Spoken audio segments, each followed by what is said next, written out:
গ্রহণ করা যাবে না শিবের। কেন? পার্বতী মায়ের অভিশাপ আছে, শিবের প্রসাদ খেলে স্যাং জনিতে জন্ম নিতে হয়, কুকুর জনিতে। তাহলে প্রশ্ন করবেন, প্রদীপবাবু এ কথা কেউ বলে নাই, আপনি বললেন, আমি তো প্রমাণ দিয়ে বললাম। বই খুলে দেখে নেবেন, একবারে পরিষ্কার করে লেখা আছে শিবপুরাণে। কি লেখা আছে? আগ্রাহায়ম নাচাগ্রাহায়ম শিব নৈবিদ্যাং পুষ্পাং ফলং জলং, কিচ্ছু গ্রহণ করা যাবে না। তবে হ্যাঁ, তাহলে কি শিবের প্রসাদ খেতে পারবেন না? বলছে নারায়ণ শিলার পাশে যদি শিবকে পুজো করা হয়, ভগবানের পাশে যদি শিবকে পুজো করা হয়, সেই প্রসাদ আপনারা গ্রহণ করবেন। ওই জন্য শিব চতুর্দশীর দিনে সবার কাছে নিবেদন রইল মায়েরা, শিব পূজার পাশে শিবব্রত করবার, শিব চতুর্দশী ব্রত করবার সময় আপনি শিবের পাশে নারায়ণকে রেখে সেই প্রসাদটা আপনি গ্রহণ করবেন, সেই ফুলটা গ্রহণ করবেন, জলটা গ্রহণ করবেন। একা শিবের পুজোতে গ্রহণ করা যায় না, পরিষ্কার করে বলে দিয়েছে। তাহলে কুকুর জনিতে জন্ম নিতে হয়। ওই জন্য নারায়ণকে সামনে রেখে, কেন? নারায়ণ স্বয়ং ভগবান আর পরম বৈষ্ণব হচ্ছে শিব। এই জন্য বৈষ্ণব যদি ভগবানের পাশে বসে আর ভগবানের পূজার পরে যে বৈষ্ণব প্রসাদটা পায়, সেই বৈষ্ণবের প্রসাদ পেলে আপনি মহাপ্রসাদ গ্রহণ করেন। কিন্তু কোন কোন পণ্ডিত বলছে যে বড় বড় শিব মন্দির আছে, সেখানে যে পুজো হয় আপনার প্রসাদ পান, আসলে তা নয়। আমি একটু আগে আপনাদের বলেছি, ব্রাহ্মণ যখন পুজো করে, আচমন করে, তখন বলে না, কি বলে? নমঃ বিষ্ণু শ্রী বিষ্ণু শ্রী বিষ্ণু। শিবকে পুজো করলো, প্রথমে নৈবেদ্য দেবার আগে কি বলে? শ্রী বিষ্ণু শ্রী বিষ্ণু। ওই জন্য আপনি ওখানে কিন্তু শিবের প্রসাদটা পেতে পারেন। কিন্তু বাড়িতে যদি একা শিবের পুজো করেন, আপনি তো শ্রী বিষ্ণু বলতে পারছেন না, ব্রাহ্মণ বলছে। তাহলে আপনি যদি না বলতে পারেন, আপনি শিবের প্রসাদ খেতে পাবেন না, পাশে আপনাকে নারায়ণ শিলাকে রাখতে হবে। তবে শিব চতুর্দশী কখন থেকে শুরু হলো? এইদিকে এইদিকে একটু গল্প আছে, ছোট্ট শুনে নিন। এই যে শিব চতুর্দশী যারা করবেন, একজন ব্যাদ ছিল বারাণসীতে, একজন ব্যাদ ছিল। সেই ব্যাদ প্রত্যেকদিন শিকার করতে যেত জঙ্গলে। একদিন শিকার করতে গিয়ে হঠাৎ দেখতে পেল একটা হরিণের বাচ্চা ঘুরে বেড়াচ্ছে, তাকে তীরবিদ্ধ করলো। সেদিন ছিল শিব চতুর্দশীর দিন। হরিণের বাচ্চাটা মরে গেল। অন্ধকারে জঙ্গলে সন্ধ্যাবেলায় রাস্তা খুঁজে পেল না সেই ব্যাদ, কোথায় যাবে? ঘর খুঁজে পাচ্ছে না, অন্ধকারে কোন দিকে পথ খুঁজে পাচ্ছে না। হঠাৎ একটি দেখতে পেল অন্ধকারের মধ্যে একটা গাছ, সেই গাছের ওপরে ব্যাধটি চেপে বসলো। একটা ডালে নিজে বসেছে, একটা ডালে হরিণ শাবকটাকে রেখেছে। কিন্তু যে গাছটার উপরে চেপেছিল মা, সেই গাছটা ছিল বেল গাছ। সেই গাছটা ছিল বেল বৃক্ষ, মানে বেল গাছ। তো হঠাৎ রাত্রিবেলা চিন্তা করছে, আজকে সারাদিন শিকার করতে বেরিয়েছি, ঘর যেতে পারলাম না, আমার স্ত্রী অভুক্ত থাকবে, খেতে পারবে না। আমার স্ত্রী কি করবে আজকে? আমার স্ত্রী খেতে পাবে না, তার চোখে জল পড়ছে। আমার স্ত্রী খেতে পাবে না, আমি তো পেলাম না, স্ত্রী পেল না। চোখ থেকে দু ফোঁটা জল পড়লো, আর বেল গাছের বেল পাতাতে জলটা পড়েছে, আর সেই বেল পাতাটা খসে নিচে পড়েছে। আসলে অন্ধকারে বুঝতে পারে নাই ওই বেল গাছের নিচে একটা পুরনো শিবলিঙ্গ ছিল, তার মাথাতেই পড়ে গেছে। ওই ব্যাধের চোখের জল, ওই সারাদিন উপবাস থেকে কিছু খায় না, একটু জল গ্রহণ করে নাই, চোখের জলটা বাবা শিবলিঙ্গের মাথায় পড়লো। সকাল যখন হলো, তখন হরিণ বাচ্চাটাকে নিয়ে বাড়ি গেল। স্ত্রীকে বললো, সারাদিন তুমিও খাও নাই, আমিও খাই নাই, অজান্তে শিব চতুর্দশী পালন হয়ে গেল কিন্তু মা, দুজনেরই। এখন বললো, রান্না করো, আমি স্নান করে আসি, খাবো। যখন খেতে যাবে, তখন একজন ব্রাহ্মণ এসে বললো, আমায় সেবা দাও। সেবা নেবে তুমি? স্ত্রীকে বললো, হরিণের মাংস বাদ দিয়ে একে যে নিরামিষ রান্না করেছো সেইটা দাও। সেই নিরামিষ রান্নাটা ব্রাহ্মণকে দিল। তাদের সেদিন শিব চতুর্দশীর ফল পাওয়া গেল। ওই জন্য যারা শিব চতুর্দশীর ব্রত পালন করবেন, যদি পারেন তাহলে ব্রাহ্মণ বৈষ্ণবকে একটু ডেকে একটু প্রসাদ দেবেন, না পারলে বাচ্চাদেরকেও দেবেন। তাহলে কি হয় মা? শিব চতুর্দশীর ফল পাওয়া যায়। তখন কি হলো, হঠাৎ ব্যাধটা মারা গেল। যখন ব্যাধটা কিছুদিন পর মারা গেল, তখন তাকে যমদূতরা নিতে এসছে, একে নরকে নিয়ে যাবো বলে। কেন? একে জমালয়ে নিয়ে যাবো কেন? না, এই বহু পশু মেরেছে। সঙ্গে সঙ্গে শিবদূতেরা বললো, না না, এই যত না পশু মেরেছে, একদিন শিব চতুর্দশীর ব্রত করেছে, এই জন্য একে নিয়ে যাবো আমরা কৈলাস পর্বতে বাবার কাছে। মায়েরা, নিবেদন আপনাদের কাছে, যদি কেউ শিব চতুর্দশী ব্রত করেন, বহু পাপ যদি আপনার ভেতরে জন্ম ছিল, শিব চতুর্দশী ব্রত করলে আপনি শিবালয়ে যাবেন, আপনি জমালয়ে কোনোদিন যাবেন না, আপনি যাবেন কৈলাস পর্বতে বাবার কাছে। আর বাবার কাছে গেলে, আপনি বৈষ্ণবের কাছে গেলে, আপনি ভগবান শ্রীকৃষ্ণের চরণ তলে যেতে পারবেন। রামকৃষ্ণদেব মা কালীকে বলতো, মা খা মা খা মা খা। পাথরের মা খেত না, রামকৃষ্ণ বসেই থাকতো চরণ তলে, তুই যদি না খাস আমি খাবো না। এক সময় মা কালী হাত বাড়িয়ে বলতো, দে দে, আমায় দে। রামকৃষ্ণ দেবের হাতে মা খেয়েছিল, এ কথা চারিদিকে প্রচার হয়ে গেল। রামকৃষ্ণদেব একটা শিষ্য জিজ্ঞেস করছে, ঠাকুর তুমি যে বলো মা খা মা খা, মা তোমার হাতে খাই? বলে, হ্যাঁ রে খাই। কই আমার হাতে খাই না কেন? ডাকার মতো ডাক, দেখবি মা খাবে। তুমিও ডাকো আমিও ডাকি, ডাকার মধ্যে তফাৎ কি? তফাৎ এইটাই, ডাকার মধ্যে আকুলতা চাই, ব্যাকুলতা চাই, মা খাবে। আমি তো বুঝতে পারি না আকুলতা ব্যাকুলতা কাকে বলে। ঠাকুর কথায় কথায় বলতো শালা বলতো, ছেলেটা চুলের মুঠি ধরে বললো তবে আই শালা, এই বলে ছেলেটাকে ধরে নিয়ে গঙ্গার ঘাটে কিছুক্ষণ ডুবিয়ে রাখলো। যখন ওঠালো তখন বললো হ্যাঁ রে, তোকে যখন জলে ডোবালাম তোর ভেতরটা কেমন করছিল? সঙ্গে সঙ্গে ছেলেটি বললো ঠাকুর আমার ভেতরটা আঁকুপাকু করছিল, এই বুঝি প্রাণটা বেরিয়ে যাবে। ভগবানকে ডাকবার সময় তোর মন যদি এরকম আঁকুপাকু করে, ভগবান কি না এসে থাকতে পারে?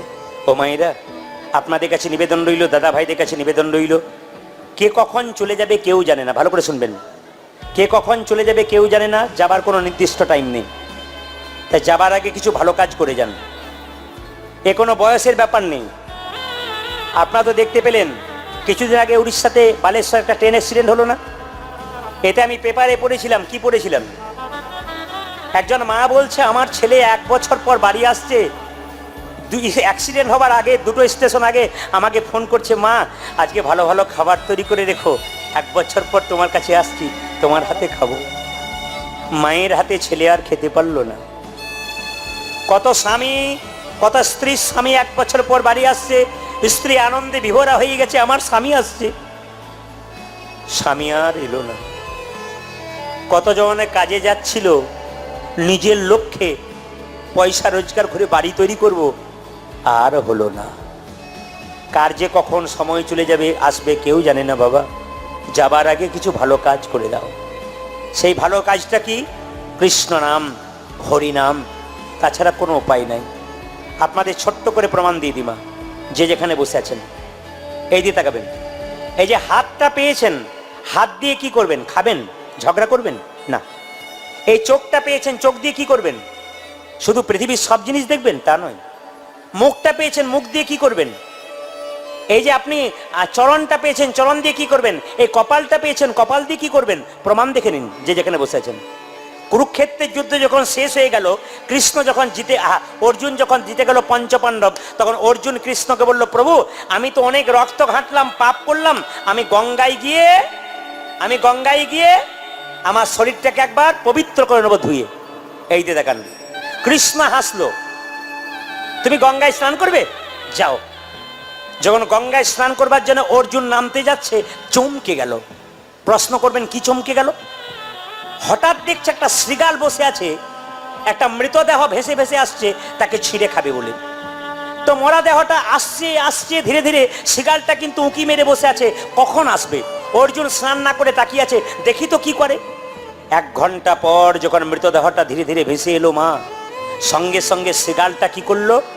তার চুলের মুঠি ধরে মুখ দিয়ে ধরে পাড়ে টানলো। কপালটা শুকে দেখলো, চোখটা শুকে দেখলো, কানটা শুকে দেখলো, হাতটা শুকে দেখলো, পাটা শুকে দেখলো, আবার গঙ্গা জলে ফেলে দিল। অর্জুন জিজ্ঞেস করছে, এ শৃগাল, লোকে বলে তুমি খুব চালাক, কে বলছে চালাক? তুমি তো মূর্খ শৃগাল। কেন?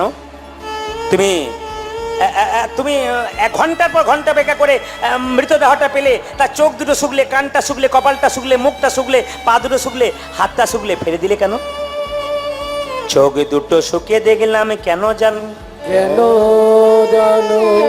এ চোখ দিয়ে কোনদিন কৃষ্ণ দেখেছে কি না? চোখ দিয়ে কোনদিন কৃষ্ণ দেখেছে কি না? কানটা শুকে দেখলাম কেন জানো? এই কান দিয়ে কোনদিন হরি কথা শুনেছে কি না? এই কান দিয়ে কোনদিন হরি কথা শুনেছে কি না? মুখটা শুকে দেখলাম কেন জানো? কেন জানো? এই মুখ দিয়ে কোনদিন হরি নাম বলেছে কি না? মুখ দিয়ে কোনদিন হরি নাম বলেছে কি না? কপালটা শুকে দেখলাম কেন জানো? এ কপাল কোনদিন মন্দিরে থেকেছে কিনা? কোনদিন মন্দিরে থেকেছে কি না? চরণটা শুকে দেখলাম কেন জানো? কেন জানো? এই চরণে কোনদিন তীর্থ তীর্থস্থানে গেছে কি না? তীর্থস্থানে গেছে কি না? হাত দুটো শুকে দেখলাম কেন জানো? কেন জানো? এই হাত দিয়ে কোনোদিন সাধুগুরু বৈষ্ণবের সেবা করেছে কিনা? সাধু গুরু বৈষ্ণবে আরে সেবা করেছে কি না? যে দেহ লাগে না এই কৃষ্ণের সেবায়,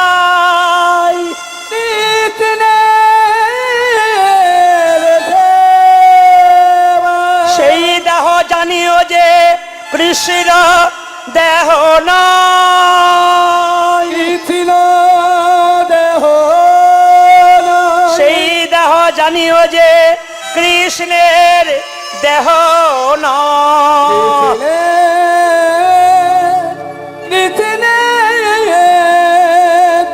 দেহ একবারে মন দিয়ে শুনবেন। এই চোখটা দিল কেন? আস্তে। সকালবেলায় ঘুম থেকে উঠে ভগবানের চরণ দর্শন করতে হয়। মায়েরা আপনার হাত তুলে বলুন, ভগবানের চরণ ভালোবাসেন না বদন ভালোবাসেন? জোরে বলুন, কোনটা ভালোবাসেন? জোরে বলতে হবে কিন্তু, কোনটা ভালোবাসেন, চরণ না বদন? চরণ। কেন বদনটা কালো বলে পছন্দ হয় না? বলে না, চরণ না ধরলে বদনে পৌঁছানো যায় না। আগে যদি হও নিচু তবে পাবে কিছু, আগে চরণ ধরো তারপর পাবে। মায়েরা চরণটা শুকে দেখলো কেন আর চোখটা দেখলো কেন? গোবিন্দ দর্শন করেছে কিনা। আপনার চোখ দিয়ে যা দেখবেন দেখবেন, আপনাদের কাছে নিবেদন রইল সকালবেলায় ঘুম থেকে উঠে গোবিন্দকে একবার দেখবেন। যত দেখবেন আপনার চোখ ভালো হবে। সকালবেলায় ঘুম থেকে উঠে নিজেই একটু কীর্তন করবেন, আর সে কীর্তন নিজেই শুনবেন। যদি আপনার কাছে কোনো মোবাইল থাকে, আপনি একটু হরিনামটা সকালবেলায় ঘুম থেকে উঠে লাগিয়ে দেবেন, কৃষ্ণ নাম শুনবেন। সকালবেলায় উঠে দেখবেন অনেকে পেপার পড়ে। এইদিকে শিক্ষিত সমাজের বহু ব্যক্তি আছে, সকালবেলায় চায়ের কাপটা মুখে নেয়, একদিকে পেপার পড়ে। পেপারে কি দেখে? অমুক জায়গায় 3 জনকে ধর্ষণ করেছে, অমুক জায়গায় অমুক জনকে মেরে দিয়েছে, এই খবর আপনি পাচ্ছেন। না না, আপনি দেশের নাগরিক, আপনি পেপার অবশ্যই পড়বেন, কিন্তু তার আগে আপনাদের কাছে নিবেদন রইল সকালবেলায় ঘুম থেকে উঠে পবিত্রভাবে একটু শ্রীমদ্ ভাগবত গীতা পড়ুন, তারপর পেপার পড়ুন। গীতা পড়লে মন শুদ্ধ হয়, আর সকালবেলায় পেপার পড়লে আপনি বিভিন্ন রকম দৃশ্য পড়বেন, আপনার মন দূষিত হবে। যাতে প্রথমে শুদ্ধ করুন, তারপর আপনি যা করবেন করবেন। প্রথমে আপনি গীতা পড়ুন। প্রত্যেকটি ব্যক্তির গীতা পড়া দরকার।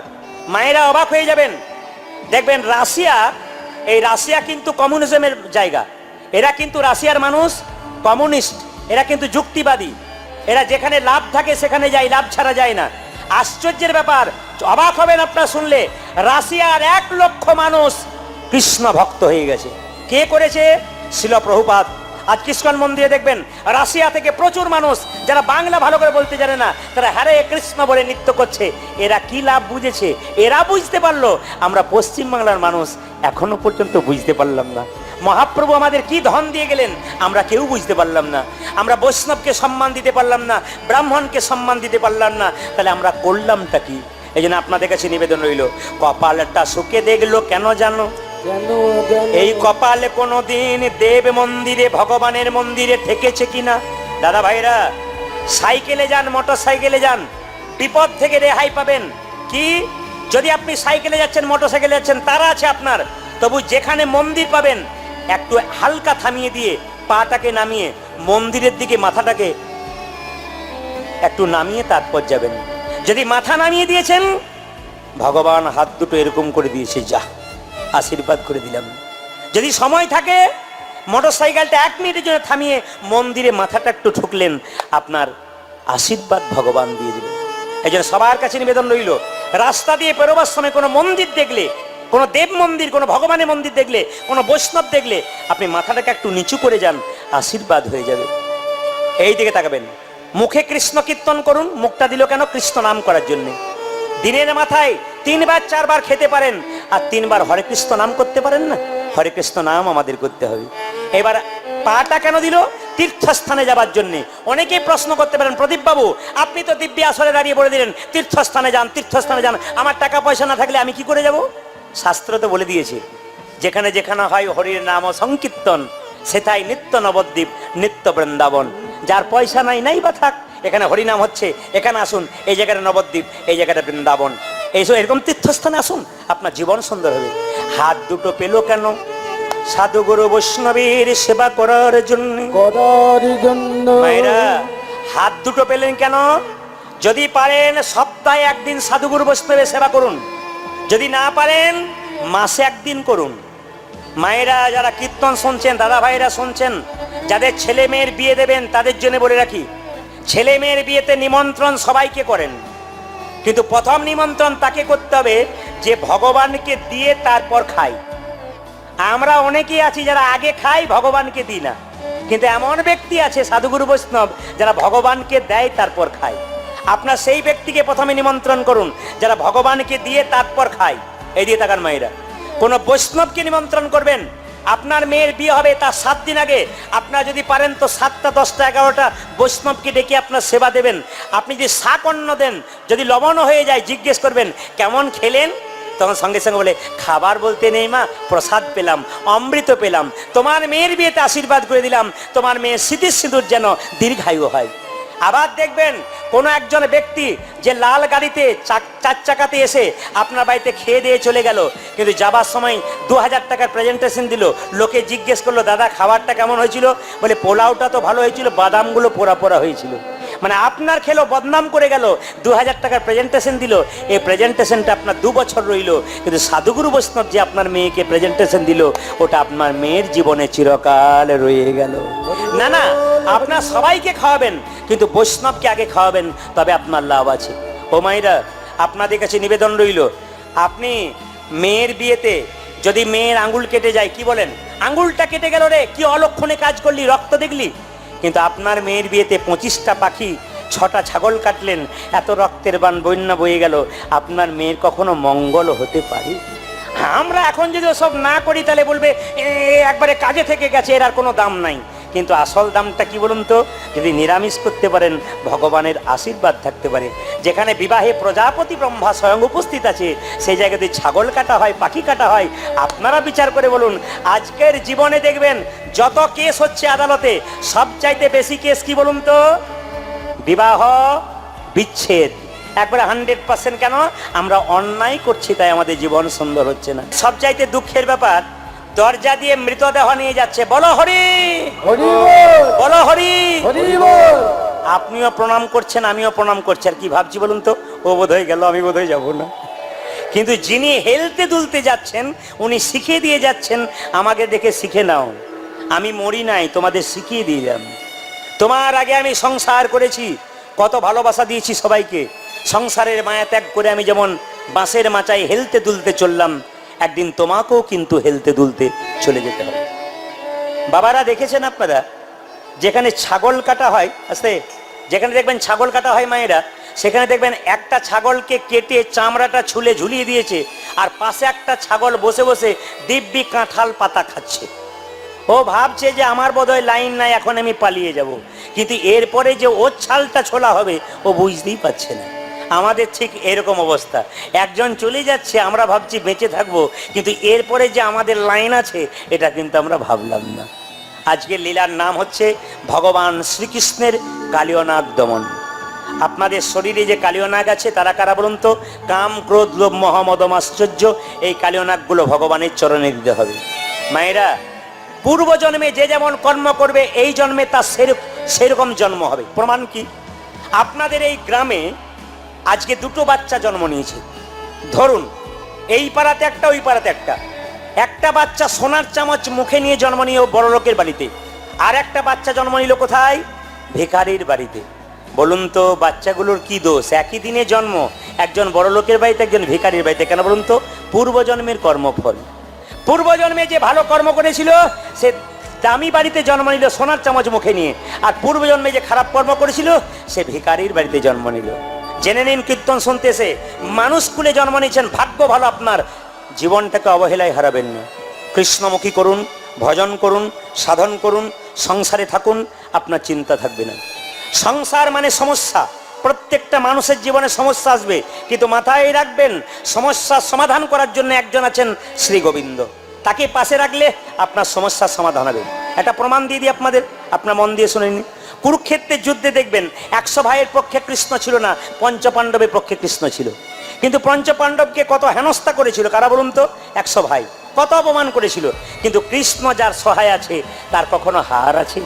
আপনাদের জীবনে সমস্যা থাক, অনেকে অনেক কথা বলুক, কিন্তু কৃষ্ণকে যে সঙ্গে রাখতে পারেন আপনাদের জীবনে কোনো সমস্যা থাকবে না, আপনারাও জয়লাভ করবেন।